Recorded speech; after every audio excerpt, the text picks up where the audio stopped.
बिस्मिल्लाहिर्रहमानिर्रहीम। अस्सलाम वालेकुम।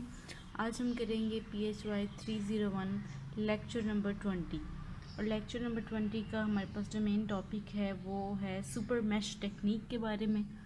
तो उसी के हवाले से हम दो एग्जांपल्स को आज सॉल्व करने की कोशिश करेंगे। सबसे पहले जो हमें एग्जांपल गिवन है उसमें हमने क्या करना है, कैलकुलेट करना है द वोल्टेज V0। ये हमारे पास जो वोल्टेज दिया हुआ है V0, इसको हमने कैलकुलेट करना है। और सर्किट को एक नज़र देख लेते हैं तो हमारे पास यहाँ पे दो मैशेस हैं, एक ये और एक। इसको हम मैश का नाम नहीं दे रहे क्योंकि ये ओपन है, ये क्लोज डिब्बा टाइप नहीं बनी हुई, तो इसलिए ये दोनों क्लोज हैं, बॉक्सेस बने हुए हैं, इसलिए हमने इनको मैश का नाम दिया। लेकिन अब ये सुपर मैश टेक्निक की बात है, तो इसलिए जब कोई भी एक ही करंट सोर्स दो मैशेस के दरमियान अपना करंट शेयर करता है, अब ये I1 यहाँ पे भी शेयर कर रहा है और यहाँ पे भी शेयर कर रहा है, दो मैशेस के दरमियान में मौजूद है, तो इसको हम कहेंगे कि ये हमारी सुपर मैश टेक्निक है, ये हमारा सर्किट सुपर मैश है। ठीक है, तो इसलिए ये बताने का मकसद ये है कि जब हमारे पास करंट जो है ये दोनों मैशेस के दरमियान ये शेयरिंग कर रहा है, तो इसलिए हम इस वाले पार्ट को I1 का नाम देंगे और फिर हम इस अकेले को I2 का नाम नहीं देंगे, बल्कि हम क्या करेंगे, क्योंकि हमारा जो करंट है वो यहाँ पे भी शेयर कर रहा है और यहाँ पे भी शेयर हो रहा है, इसलिए हम इस पॉइंट से शुरू करेंगे, यहाँ से होते हुए, यहाँ से ये जो आउटर साइड है इसकी, यहाँ से होते हुए फिर इसी पॉइंट पे आके ख़त्म हो जाएंगे। ठीक है, मीन्स एंड हो जाएंगे। तो अभी देखते हैं हमारे पास I1 की वैल्यू को तो हमने अभी करना है, केवल इक्वेशन हमने अप्लाई करनी है फॉर लूप 2। अब ये देखिए I1 की वैल्यू हमने लिखी है कि -2 मिलीएम्पेयर, यहाँ पे I1 लिख लें।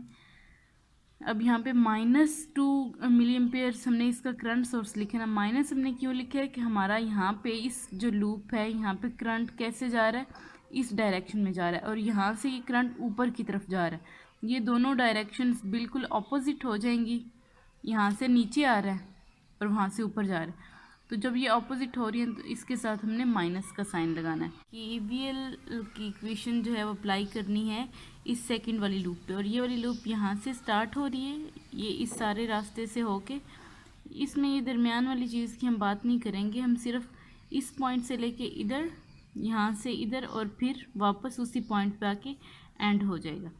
तो इसकी इक्वेशन कैसे लिखेंगे, 2KI2 यहाँ से स्टार्ट करेंगे।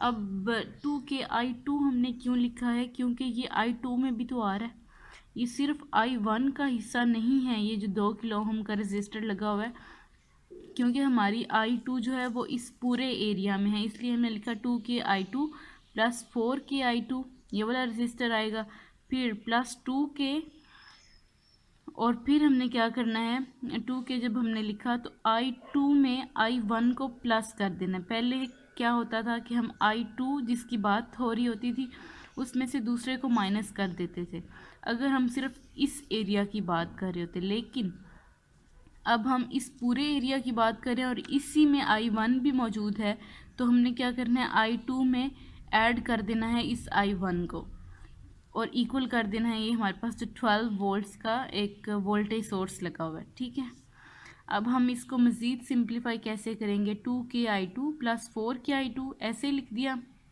फिर 2K को इन दोनों के साथ मल्टीप्लाई किया, 2KI2 plus 2KI1 is equal to 12। अब क्या करना है, ये हमारे पास I2 की वैल्यू है, ये I2 की है और ये I2 की है, इन तीनों को प्लस करना है। 4 में प्लस किया 2 तो हमारे पास 6 आ गया, 6 में 2 प्लस किया तो हमारे पास 8KI2 plus 2KI1 is equal to 12, ये इक्वेशन बन गई। लेकिन अब भी हमारे पास I1 की जो वैल्यू है वो हमारे पास है, तो हम क्या करेंगे, उसको इस I1 की जगह पे पुट कर देंगे, 8KI2 प्लस 2KI1 की जगह पे -2 हमने लिखा, हमारे पास -2 था और इक्वल हमने 12 के कर दिया। अब क्या करेंगे, प्लस माइनस तो माइनस आएगा यहाँ पे, और 2 2 ज़ा 4 होता है इज इक्वल टू 12, बाकी इक्वेशन हमने वैसे लिखी। फिर हम क्या करेंगे, ये जो हमारे पास -4 इधर था उसको इक्वल की दूसरी साइड पे लेके जाएंगे।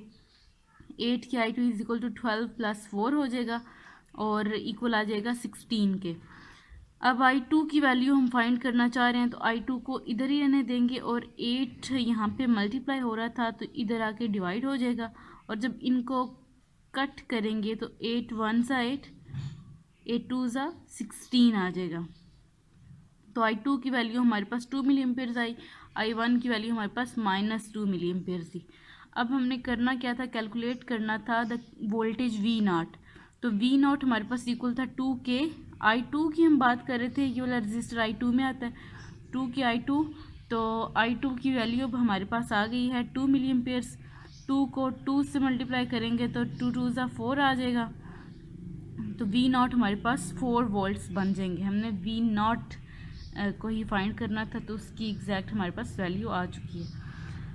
अब हम नेक्स्ट एग्जांपल की तरफ चलते हैं और वो है calculate the voltage V0। Same हमारे पास प्रॉब्लम गिवन है तो उसके लिए हमारे पास अलग से एक सर्किट गिवन है और सर्किट में एक ये वोल्टेज सोर्स भी लगा हुआ है, करंट सोर्स यहाँ पे भी लगा हुआ है, लेकिन ये सिर्फ करंट अपना इसी एक लूप में शेयर कर रहा है, इसलिए यहाँ से ये सुपर मैश नहीं बनेगी टेक्निक।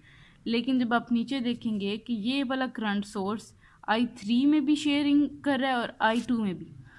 हाँ, अलबत्ता यहाँ पे हम पहले आप स्टेटमेंट लिखेंगे कि we can read run the circuit as, ये लिख के तो फिर आपने इसको ये डायरेक्शंस देनी है क्लॉकवाइज की, फिर आपने उसको नाम देना है I1 I2 का, ये हम पहले से करते आ रहे हैं। अच्छा, अब हमने क्या किया कि इसको I1 का नाम दे दिया, इसमें तो कोई सुपर मैश वाली बात थी नहीं। इसको हमने I2 का नाम दिया और अब हमने क्या करना है, जैसे हमने प्रीवियस एग्जांपल में किया था कि यहाँ पे जो करंट है वो दोनों में शेयरिंग कर रहा है अपने करंट की, इसलिए ये दोनों उसमें मैशेस आएंगी और उसके साथ साथ ये तीसरी भी रहती है जो भी हमने फाइंड करनी है। इसलिए हमारा जो थर्ड हमारी वो लूप होगी वो यहाँ से स्टार्ट होगी, इस रास्ते से होती हुई इस पॉइंट पे जाएगी, फिर इस पॉइंट पे जाएगी, इस पॉइंट पे ये वाला रजिस्टर साथ लेते हुए इस पॉइंट पे आएगी, यहाँ से होते हुए कंप्लीट चक्कर लगा के वापस उसी जगह पे आ जाएगी। ठीक है, और V0 हमारे पास यहाँ पे गिवन है, V0 को ही हमने फाइंड करना है। तो सबसे पहले देखते हैं I1 की वैल्यू। I1 हमारे पास इक्वल है 3 मिली एम्पेयर्स के, 3 मिली एम्पेयर्स का करंट लगा हुआ है। अब I2 की बात करते हैं तो I2 हमारे पास है, वहाँ पे करंट की जो शेयरिंग है वो है 1 मिली एम्पेयर्स, तो हमने I2 की वैल्यू लिख ली। I1 I2 की वैल्यू आ गई है, लेकिन अभी हम नेक्स्ट फाइंड करेंगे मज़ीद। I3 हमने लिखा है लेकिन इसकी वैल्यू हमारे पास नहीं है, तो KVL इक्वेशन लगा लेते हैं इस वाली लूप पे जो थर्ड है I3। तो हम कैसे स्टार्ट करेंगे, यहाँ से स्टार्ट करते हैं 4K I3, ठीक है, प्लस 2K। अब जैसे मैंने बताया था कि ये वाली जो लूप है वो I3 में भी है, ये नहीं कि वो अलग से है, ये I3 और I2 दोनों में है, इसलिए हम I3 + I2 करेंगे।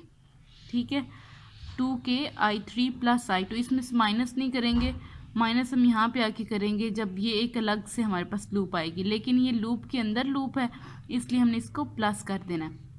2K अब आगे आए, नेक्स्ट हमारे पास ये वोल्टेज सोर्स है 6 का, तो इसको हमने इक्वल की दूसरी साइड पे कर देना है।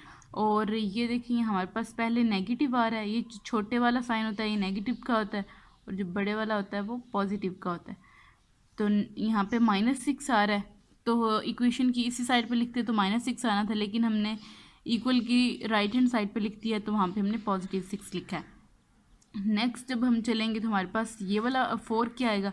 अब यहाँ पे हमने करना है कि I3 में से I1 को माइनस करना है, 4K I3 - I1, और फिर हमारे पास 2K आ गया, और 2K में भी हमने क्या करना है, I3 में से माइनस कर देना है I1 को, इक्वल हमने 6 के ऑलरेडी किया हुआ है। अब इसको मज़ीद सिंप्लीफाई हम करेंगे, ये जो बाहर हैं उनको मल्टीप्लाई करेंगे अंदर वालों से। 4k(i3) प्लस 2k(i3), 2k को इन दोनों से मल्टीप्लाई किया और plus 2k(i2) plus 4k(i3) plus minus minus 4k(i1) plus 2k(i3) plus minus minus 2k(i1) is equal to 6 हमारे पास आ जाएगा।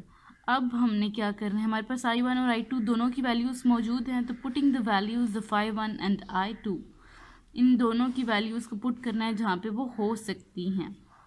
लेकिन उससे पहले हम i3 की जितनी भी वैल्यूज़ हैं उनको देख लें कि अगर वो प्लस माइनस हो सकती हैं तो उनको कर लेते हैं। ये हमारे पास i3 की वैल्यू है, ये हमारे पास i3 की वैल्यू है 4 प्लस 2 हमारे पास हो गया 6, उसमें 4 ऐड करें तो 6 प्लस 4 ऐड करें हमारे पास आ जाएगा 10, और 10 में 2 ऐड करें, ये भी i3 की वैल्यू है तो हमारे पास आ जाएगा 12k(i3). i3 की वैल्यूज़ को आप जब प्लस करेंगे तो आपके पास 12k(i3) आ जाएगा। और उसके बाद हमारे पास ये 2k(i2) है, 2 हमने लिखा, और i2 की वैल्यू हमारे पास है 1, वो हमने लिख ली। फिर हम मूव करेंगे आगे, -4k(i1), -4k(i1) की वैल्यू हमारे पास है 3 मिली एम्पेयर, तो हमने 3 लिख लिया। और फिर नेक्स्ट मूव करेंगे -2, और i1 की वैल्यू अगेन लिखेंगे 3 इज इक्वल टू 6। अब 12k(i3) तो वैसे ही हम लिखेंगे, प्लस 2 को 1 से मल्टीप्लाई करेंगे तो 2, -4 को 3 से मल्टीप्लाई करेंगे तो 12, -2 को 3 से मल्टीप्लाई करेंगे तो 6 इज इक्वल टू 6। यहाँ पे हैंडआउट्स पे आई थिंक सो 12 लिखा हुआ है तो वो गलती से लिखा हुआ है, यहाँ पे 6 ही आता है। और 12k(i3) और इन तीनों को जब हमने प्लस माइनस किया, आप कैलकुलेटर से कर सकते हैं, तो आपके पास आएगा -16 इक्वल टू 6 और 12k(i3). अब इस -16 को उठा के जब इक्वल की राइट हैंड साइड पे लेकर जाएंगे तो वो +16 बन जाएगा। तो जब 16 को 6 में ऐड करेंगे तो हमारे पास 22 आएगा। अब हम चाह रहे हैं कि हमारे पास i3 की वैल्यू आ जाए, तो i3 को इधर ही रहने देंगे, और 12 यहाँ पे मल्टीप्लाई हो रहा था और इधर आके डिवाइड हो जाएगा 22/12। और 2 का टेबल ज़रा पढ़ें, 2 6 12, और 2 को जब आप 11 टाइम पढ़ेंगे तो आपके पास 22 आ जाएगा। तो इसलिए हम लिखेंगे i3 is equal to 12/6 milli amperes. लेकिन जब आप इनको मज़ीद सिंप्लीफाई करेंगे, डिवाइड करेंगे, तो हमारे पास पॉइंट्स में इसका आंसर आएगा i3 is equal to 1.833 milli Ampere's.